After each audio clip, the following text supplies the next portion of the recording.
All right, we have the Switch 2, which I recently got from my local retailer, and let's take a look. Open this bad boy up, and here we go. All right, you see the main unit and the two brand new Joy-Con 2s. Right underneath the cardboard we have some paperwork and the HDMI cable, along with the little attachments for the edge of the Joy-Con 2s. We'll put everything back in here.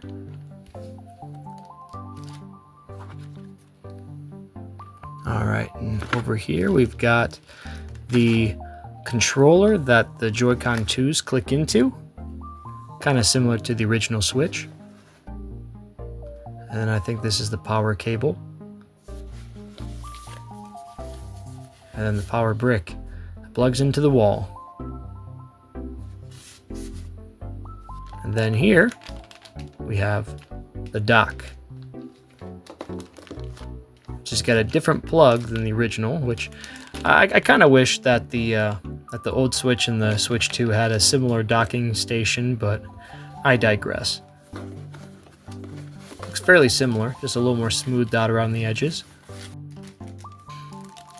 Gonna connect the little handrail thing to the bottom of the Joy-Con. A little hard to put on. There's got to be a way to do this. There we go. All right. So this is how you use the mouse controls for compatible games. Got the grips on the top and bottom. Looks pretty cool. And it feels good too, honestly, on a flat surface. There is all the components to the Switch 2 right there. Everything included in the box. So we've got the Switch 2 unboxed, and the next thing I'm going to attempt to do is put on a screen protector. Now, I bought two just in case, because I have the best of luck and the worst of luck when it comes to putting screen protectors on things. If I buy more than one, then I usually get it the first try and I'm all good to go. If I buy one screen protector, then usually I'm running to the store to get another. So I bought two. Hopefully I can get it out in the first try.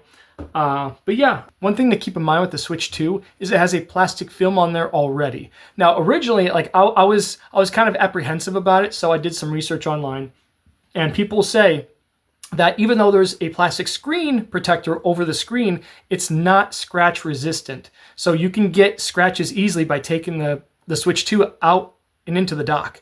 So by that motion, sometimes you can scrape it and do that. So I've had that happen with I think my original Switch, where it scraped the screen, so I had to get a screen protector, and it looked pretty good. But yeah, you do not take that off. The Nintendo advises not to take that off, because the reason why it's there is, again, not for scratch protection, but just in case anything punctures the screen or you drop it and it hits like the corner of a brick or something, it will shatter. Like it'll look like spider webs. And that plastic film contains all of it. So whenever it does break, it's usually small little granules of glass and like small shards. So it keeps it in there. And from what I've seen, it does a very good job of doing that. And so putting one of these on top is still a worthwhile investment, especially when you don't want the screen to get all scratched up and whatnot. So I bought two. Let's see how it goes. And I'm a little nervous. Now, I know this isn't the best angle, but I work with what I have. So I brought my can of air just in case. I've seen that helps with some things. So I'll put my extra one to the side right over here, and we'll open this up right now.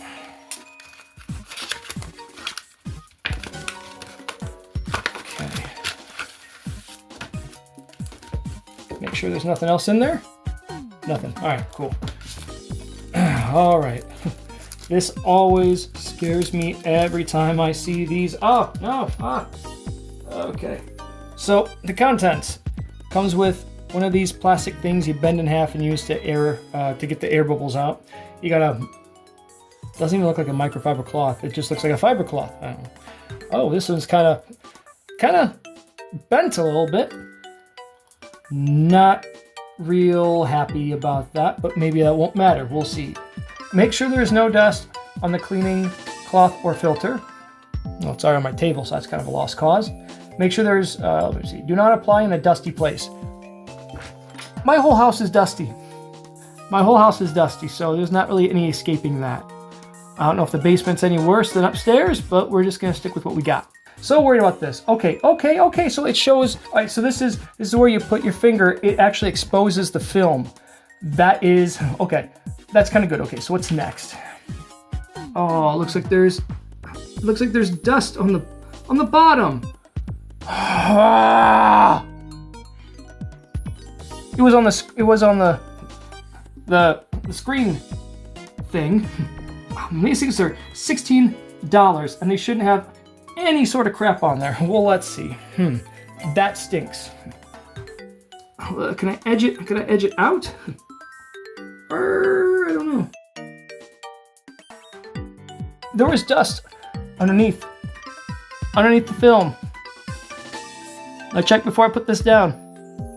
Or maybe it just kind of ended up there. I don't know. But I mean, to be honest, I mean, it took the air bubble out. It's kind of hard. It's kind of hard to put these things on, man. I mean, if there's one little piece underneath there, I know I can't really get it perfect. My whole house is just old and dusty, you know? So maybe I won't freak out about that. I'll be honest, I'm kind of a perfectionist at stuff.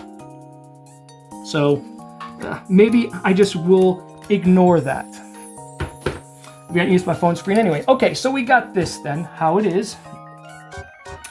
And then we're gonna pull, okay, put my finger here and pull 3 off. And hopefully we don't have any issues here.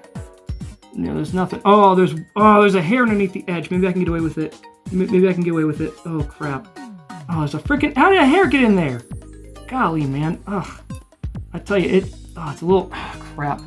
There's a hair at the end of that. Maybe I can use, oh, that stinks, man. Oh, it was almost perfect. Oh, no, come on. Are you freaking serious? There was dust in here. Or not dust, but the hair was already in there, it looks like. It's a plastic hair, and it doesn't want to come out either. That might have just undid everything, and I'm just moving around the sticky stuff, and I don't think this is gonna work. Okay, I got it. Oh, hold on. This might actually work. This might still work. Let's see. If I get the air bubbles out and it makes sense. It doesn't look too bad, honestly. That is not bad. That looks pretty darn good. Not gonna lie. I might have gotten it. Oh my gosh. Now that I got the screen protector on, nice and shiny, and I got it in one try with some obstacles for sure, I'm gonna see what the hubbub is with these new Joy-Con. Now, the one thing that always kind of bothered me with the old Switch was how they went up and down, and if you're playing something hot and heavy, like Dead Cells, which I covered a few weeks ago, they slipped out, and you would, you would have to hurry up and slide them back in and hit the pause button to unpause, but look at that. Trying to pull it out. It kind of gives a little bit, but not very much. The button on the back. Oh, wow. That is nice. Oh yeah, that's not going anywhere. Now, the size of this, that's a pretty big screen. You know, I like the Switch, the original Switch. Yeah, I like its smaller form factor, but this is a lot of screen. I mean, it almost feels like the size of a Steam Deck. And for the money, I mean, I'd rather pay for this than a Steam Deck. Because, I mean, although the Steam Deck is a PC, this ain't too bad. And for its slim design, it seems pretty durable. So, I did manage to get the 256 gigabyte SD card. And whenever you get these, you want to make sure that you get the Express SD cards, because they have faster load times. So, this was a pretty penny. This was $60 on top of already buying Star Fox for $60, $40 for mouse PI for hire, which I'm really excited about. And I spent $75 on this instead of $80. But I had a decent amount of trade-ins, games I just didn't really want to play anymore, that I knew I wasn't going to play, or I've already played, and I was like, I'm not going to play them again. I took them to GameStop and got $63 trade-in credit, which I was pretty shocked that I'd even get that. But thankfully, I had like a dozen trade-ins, and it added up to $63 at GameStop. So I had most of the cash to get this. So I did not pay full price. This is one of the reasons why, actually, I didn't want to get a Switch, was specifically because this game was $80. So even though some of the practices for Nintendo I was not a fan of, it's still nice to get Mario Kart World. I've heard some good things, some not so good things, but at some point, I'm probably going to have to do a review on this, just because it's so divisive. To me, I mean, I don't know if it probably won't beat Mario Kart 8 for me, but we'll see. All right, and now I've got this all put together. I think I'm going to put it in docked mode. And the cool thing is, again, one of the cool things about the Switch 2 is you can use your old controllers. Since the Pro controller for Switch 2 is it's like $90 or $100, just absolutely absurd. These can work for it. The old Joy-Cons can work, but they cannot dock. So, interesting, kind of cool. At least they're backwards compatible to an extent, even though you can't click them in. So,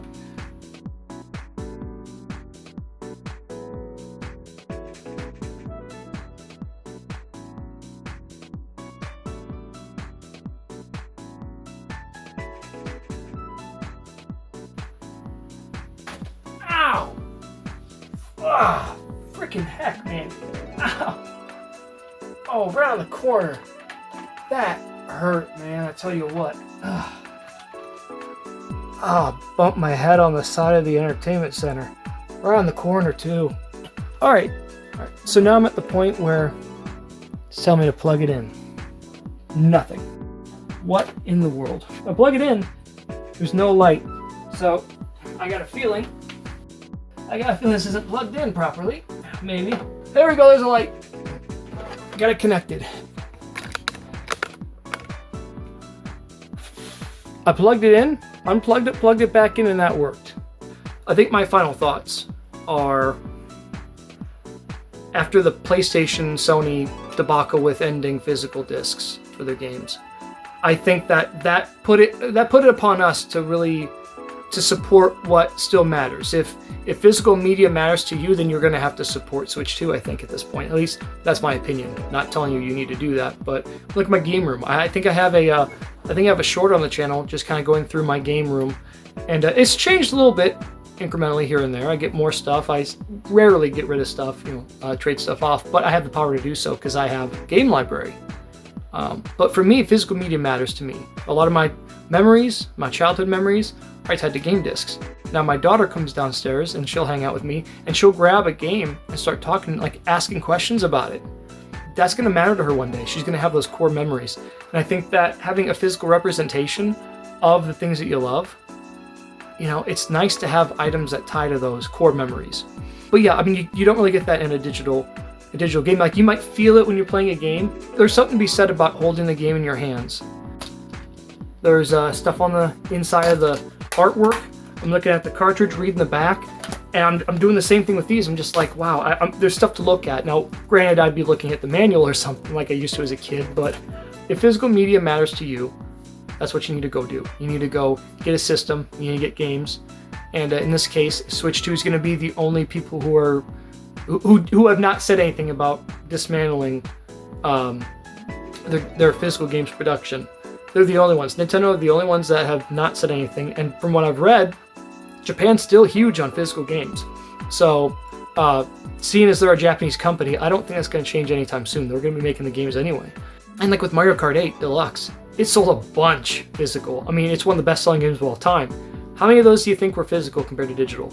I'd take a bet that 75% of the games that sold, or the copies of Mario Kart 8 that sold, are physical. I put money on that. Now, don't quote me on that though. But that's why I got a Switch 2. I was one of the original guys, like, I'm holding out. And then when they said, hey, we're gonna be upping the price by $50 in September, I'm like, I think it's time. And so I sold a bunch of my football cards, made enough money to cover a little over half of the system's cost, and I had extra money this month, so I've been a good boy and not bought a bunch of stuff, so here it is. What are your thoughts on the Switch 2? Have you gotten one yet? If not, why? And if you have one, what are some games that you recommend? Because I'm dying to get more into Switch 2. So let me know, and thanks for watching, and I'll see you on the next one. Bye.